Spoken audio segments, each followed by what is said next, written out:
자, 오늘은 정말 흥미로운 주제를 가져왔습니다.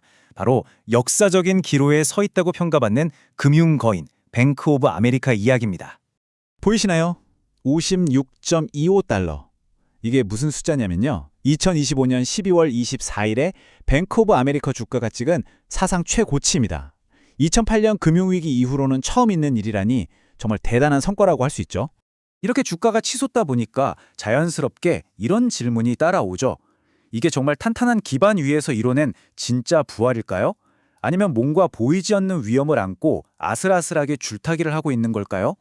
자, 그럼 먼저 뱅크 오브 아메리카를 이렇게 잘 나가게 만든 그 원동력, 그 혁신의 엔진부터 한번 들여다보겠습니다. 핵심은 바로 기술에 대한 어마어마한 투자였습니다. 보세요. 무려 40억 달러입니다. 1년 기술 예산이 총 130억 달러인데 그중에서 거의 3분의 1에 가까운 돈을 오직 인공지능 AI에 쏟아붓고 있다는 거죠. 이 정도면 웬만한 빅테크 기업 예산이랑 맞먹는 정말 엄청난 규모라고 할 수 있습니다. 중요한 건 이 투자가 그냥 돈만 쓰는 게 아니라는 점입니다.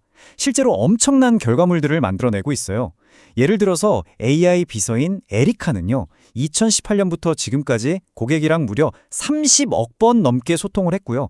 이걸로 매출이 19%나 늘었다고 합니다.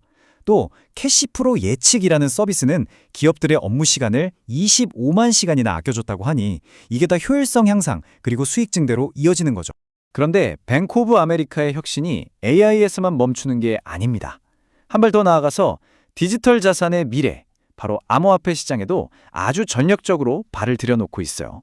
구체적으로는 2026년 1월부터 자산관리 고객들에게 포트폴리오의 최대 4%까지 여기 보이는 이 암호화폐 상품들에 투자할 수 있게 문을 열어준 겁니다. 무작정 뛰어드는 게 아니라 4%라는 상한선을 둔 걸 보면 굉장히 신중하게 또 계산적으로 접근하고 있다는 걸 알 수 있죠. 자, 여기까지 들어보면 정말 장밋빛 미래만 펼쳐질 것 같죠? 하지만 이 화려한 혁신의 이면을 자세히 들여다보면 생각보다 깊은 균열들이 보이기 시작합니다. 지금부터는 좀 어두운 쪽, 부정적인 측면을 한번 파헤쳐 보겠습니다.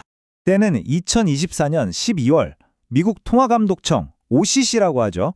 여기서 뱅크 오브 아메리카에 아주 강력한 경고장을 날립니다. 바로 영업정지 명령인데요. 이유가 뭐였냐면 은행의 준법 감시 시스템에 아주 심각한 문제가 있다는 거였습니다. 좀 더 구체적으로 들어가 보면 이 명령에서 지적한 건 바로 은행비밀보호법 그리고 자금 세탁 방지, 즉 BSA/AML 규정 준수에 구멍이 뻥 뚫렸다는 겁니다. 이게 왜 중요하냐면 이런 규정들이 바로 불법적인 돈의 흐름을 막는 금융 시스템의 최후의 보루 같은 거거든요. 더 큰 문제는 이게 처음이 아니라는 겁니다. 불과 1년 전인 2023년 7월에는 고객들에게 부당하게 수수료를 물리는 등 여러 소비자 보호법을 위반해서 무려 2억 5천만 달러, 우리 돈으로 수천억 원의 벌금을 맞았거든요. 이렇게 문제가 반복된다는 건 뭔가 구조적인 문제가 있다고 볼 수밖에 없겠죠.